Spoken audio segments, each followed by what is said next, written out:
हिमाचल प्रदेश में दुर्घटनाओं को कम करने के लिए ट्रांसपोर्ट विभाग 15 जनवरी से 14 फरवरी तक जागरूकता अभियान चलाने जा रही है। प्रदेश के उप मुख्यमंत्री एवं ट्रांसपोर्ट विभाग का जिम्मा देख रहे मुकेश अग्निहोत्री ने कहा कि प्रदेश में औसतन 50% दुर्घटनाएं एनएच पर होती हैं। हादसों को कम करने के लिए जागरूकता अभियान स्कूलों में भी चलाया जाएगा। लाइसेंस बनाने के लिए जागरूक किया जाएगा। मुकेश अग्निहोत्री ने कहा कि वर्ष 2023 में 881 लोग दुर्घटनाओं में काल का ग्रास बने, जबकि 2022 में ये आंकड़ा 1032 था। 13% कमी के बावजूद हादसों को कम करने के लिए ब्लैक स्पॉट चयनित किए जा रहे हैं। दुर्घटना में घायल हुए व्यक्ति को अस्पताल पहुंचाने वालों को 5,000 इनाम दिया जाएगा। उससे कोई पूछताछ नहीं होगी, ऐसा प्रावधान किया गया है। ब्लैक स्पॉट को चयनित करने के आदेश दिए गए हैं। अग्निहोत्री ने कहा कि 2024 में वाहन स्क्रैपिंग की सुविधा सेंटर शुरू की जाएगी। 15 साल पूरा कर चुकी सरकारी गाड़ियां रजिस्ट्रेशन रद्द कर दी गई हैं। 6 स्क्रैप केंद्र खोले जाएंगे। उन्होंने कहा कि प्रदेश में जो वाहन स्क्रैपिंग स्टेशन लगाना चाह रहे हैं, उनसे आवेदन मांगे गए हैं। उन्होंने बताया कि 1 अक्टूबर 2024 में सभी वाहनों की फिटनेस स्वचालित प्रशिक्षण केंद्र पर ही की जाएगी। 2 बार मापदंडों पर सही नहीं पाई गई गाड़ी स्क्रैपिंग में जाएगी। एटीएस से दुर्घटनाओं में कमी आएगी। ई चालानिंग की सुविधा 31 मार्च 2024 तक शुरू कर दी जाएगी। सभी परिवहन बैरियर पर सीसीटीवी प्रणाली लगाई जाएगी। सीट बेल्ट व अन्य लापरवाही इसमें पकड़ी जाएगी। पहले 3 महीने लोगों को जागरूक किया जाएगा, उसके बाद चालान किया जाएगा। जो रोड सेफ्टी में 15 जनवरी से 14 फरवरी तक हम जागरूकता कैंपेन जो चला रहे हैं, 15 जनवरी से ये शुरू हो जाएगा। और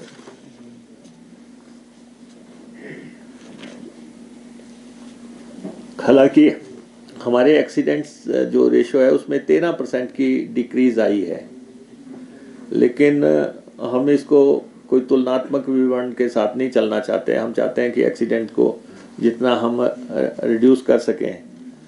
और अभी तक जो है सड़क हादसों में इस साल जो है 881 लोगों की जानें गई हैं, और पिछले साल ये 232 लोगों की जानें गई थी। और तो इसलिए रोड सेफ्टी की तरफ स्पेशल फोकस हम करने जा रहे हैं। और हमने ये भी कर दिया है कि कोई भी एक्सीडेंट होता है, जो लोग सड़क पे एक्सीडेंट में जो छोड़ के चले जाते थे, अब जो भी हॉस्पिटल पहुंचा के देगा उस व्यक्ति को, उसको हमने 5,000 का इनाम रख दिया है। कि वो जो है, पहले यह है कि पुलिस उसके आदमी के खिलाफ FIR कर देती थी कि आपने किया होगा, आप क्यों लेके आए। अब वो चीज़ हटा दी है। और ये है कि जो भी व्यक्ति किसी दुर्घटना में घायल व्यक्ति को पहुंचाएगा, उसको 5,000 रुपया डिपार्टमेंट की तरफ से दिया जाएगा।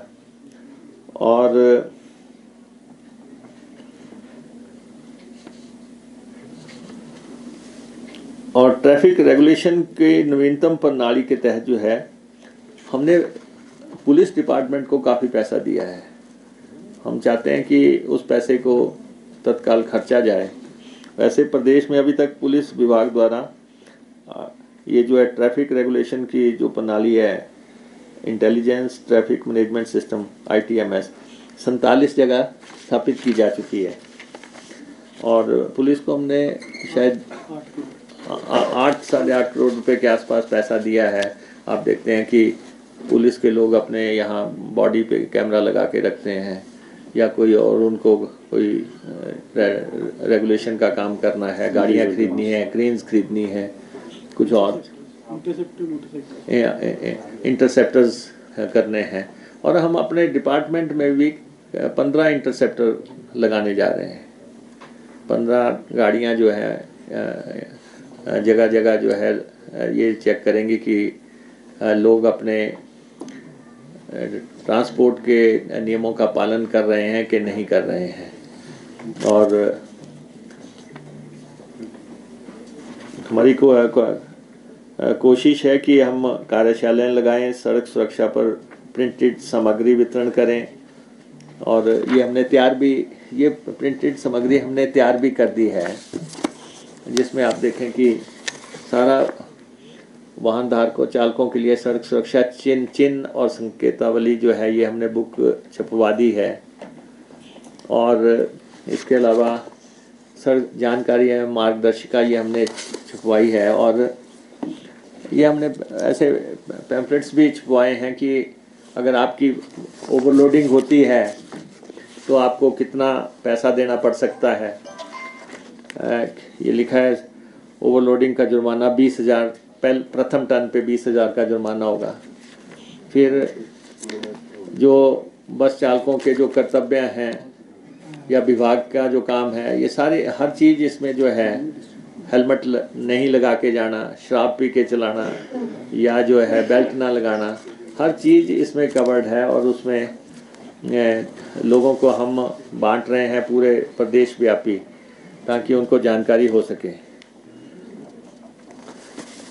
और हम ये भी चाहते का मसला था, जिन्होंने बड़े अरसा से पैसेंजर गुड टैक्स नहीं दिया था और ना तो सरकार के पास कोई उपलब्ध है जानकारी कि ये कितना आकार हो सकता है इसका। एक्साइज वालों के पास, एक्साइज एंड टैक्सेशन डिपार्टमेंट के पास ये जमा होता था, लेकिन अब हमने लोगों से ही आग्रह किया है, लोगों से ही हमने अपील की है कि जिनके पास कागज नहीं है गाड़ी के और जिन्होंने टैक्सेस नहीं जमा कराए हैं या उसके कागज बन नहीं रहे हैं कि उन्होंने पिछला टैक्स नहीं जमा कराया है और वो इलीगल तरीके से गाड़ियां चला रहे हैं पूरे प्रदेश में, हमने उनको मौका दे दिया है कि 31 मार्च 2024 तक वो 10% जुर्माने के साथ अपना टैक्स जमा करा दें। ना कोई उस पर पेनल्टी लगेगी, ना उस पर कोई इंटरेस्ट लगेगा। वो खुद ब खुद ही सच्चाई से डिपार्टमेंट के पास आके कि हमने टैक्स नहीं जमा कराया है, हम सिर्फ 10% पेनल्टी पे, मूल पे ही, ना तो पेनल्टी लेंगे ना ही हम उस पे इंटरेस्ट लेंगे। 10% पे वो 31 मार्च 2024 हमने तारीख रखी है और ये शुरू हो गया काम।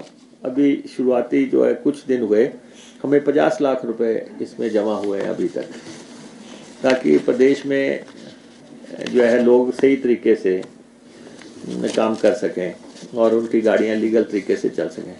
और एक हमारे पास जो हमने मुहिम शुरू की थी फैंसी नंबर्स की, और इस मुहिम में 3155 फैंसी नंबर अलॉट हुए हैं और इसमें हमें जो है लगभग 11 करोड़ रुपए की इनकम हुई है।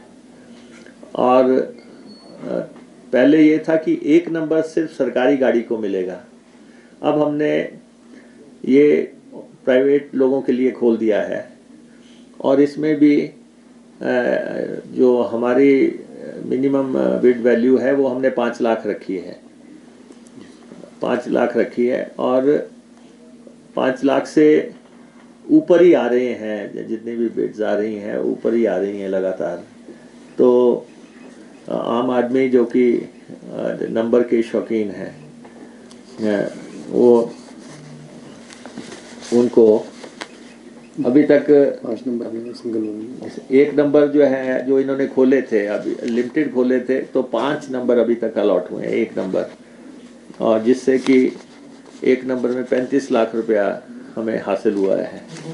तो नंबरों से भी डिपार्टमेंट की इनकम में सुधार हो रहा है और ये लगातार जो प्रयास हैं हम कर रहे हैं ट्रांसपोर्ट डिपार्टमेंट के अंदर।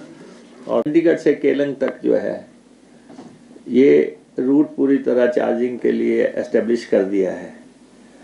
इस रूट पे 7 इलेक्ट्रिक चार्जिंग स्टेशन स्थापित हो गए हैं।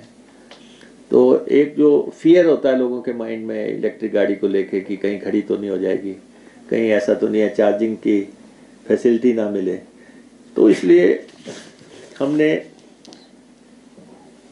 17 पेट्रोल पंप्स पे अभी तक इलेक्ट्रिक चार्जिंग स्टेशन लगभग स्थापित कर दिए हैं और फरवरी एंड तक ये ऑपरेशनल हो जाएंगे पेट्रोल पंप्स पे।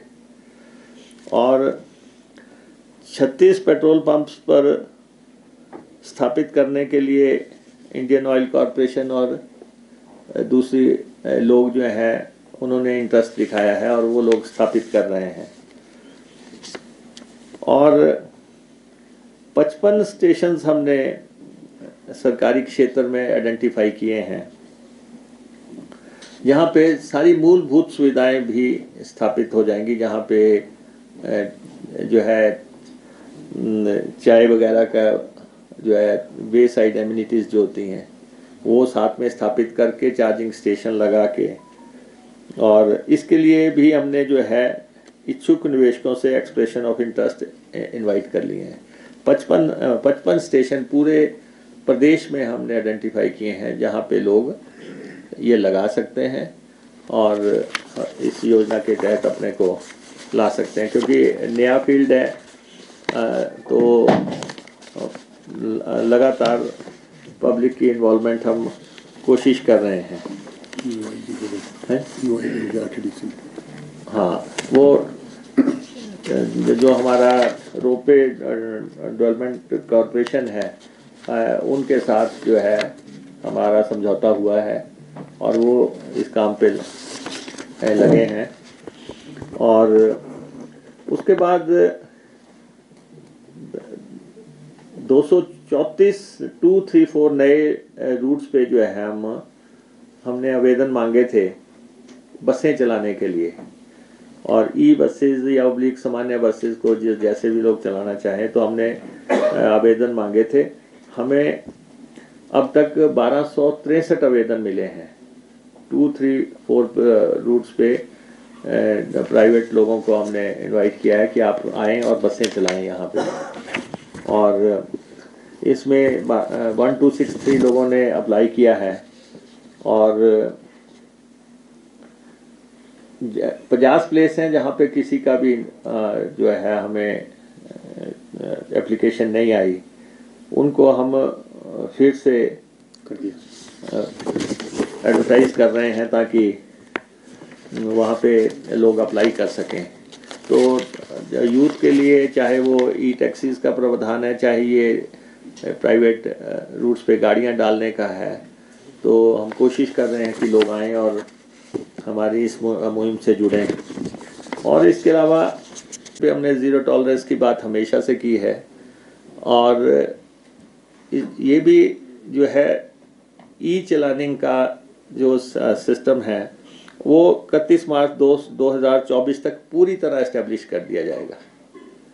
नकदी को छोड़ के जो कहते हैं कि जी गाड़ी रोकी थी, चलान पैसा ले लिया, ये कर लिया, अब जो है ई चलानिंग का सिस्टम और पीओएस मशीनें जो हैं, जो पुलिस वालों के पास भी आप देखते हैं, हमारे भी आरटीओज, एआरटीओज, इन सब के पास ये मशीनें होंगी। और यातायात के चाहे चलान की बात है, चाहे कोई अन्य लेखा जोखा रखने की बात है, तो ये सारा जो है हम ई सिस्टम लागू कर रहे हैं। ख़ास तौर पे अब जितने भी लोग हमारे रास्ते में मिलेंगे वो ये व्यवस्थाएं लागू करेंगे। और हमारे 12 बैरियर्स हैं ट्रांसपोर्ट के, और हमने जो है 30 जून 2024 की डेडलाइन रखी है। ये सब के सब जो है इंटेलिजेंट ट्रैफिक मैनेजमेंट सिस्टम स्थापित हो जाएगा। इसमें सड़क सुरक्षा को बढ़ावा देने के लिए सभी परिवहन बैरियरों पर ANPR CCTV प्रणाली, ये हमारी सारी जो हमारे ट्रांसपोर्ट के जो है बैरियर्स हैं उन सब पे ये प्रणाली जो है हम स्थापित कर देंगे। और इस प्रणाली के तहत जो है जो तेज़ गति से गाड़ी चलाते हैं या ख़तरनाक ड्राइविंग कर रहे हैं या मोबाइल का उपयोग कर रहे हैं, या किसी ने सीट बेल्ट नहीं लगाई है या हेलमेट नहीं लगाया है, ये जितनी भी चीज़ें हैं ये हमारे बैरियर्स पे उसका रिकॉर्ड आ जाएगा। और हालांकि हम पहले तो 3-1 महीने एजुकेट करेंगे, लेकिन उसके बाद फिर चलानिंग जो है ऑटोमेटिक चलानिंग शुरू हो जाएगी। और इन 12 केंद्रों पे जो भी गाड़ी निकलेगी और वहाँ पे ये रिकॉर्ड भी आ जाएगा कि गाड़ी के क्या दस्तावेज पूरे हैं कि नहीं है। ये सारी चीज़ें जो हैं हमारे बैरियर्स पे इस प्रणाली के माध्यम से उपलब्धता हमारी हो जाएगी। तो ये 2024 का साल ट्रांसपोर्ट में रिफॉर्म्स का साल है हिमाचल प्रदेश में, और बड़े पैमाने पे ब्रेन स्टॉर्मिंग सेशंस करने के बाद, डिस्कशंस करने के बाद, ट्रांसपोर्ट में जो हमारे ऑफिसर्स हैं इनकी अथक मेहनत के बाद ये सारी चीज़ें जो है हमने लगभग तैयार कर ली हैं। और अब आपकी जानकारी के लिए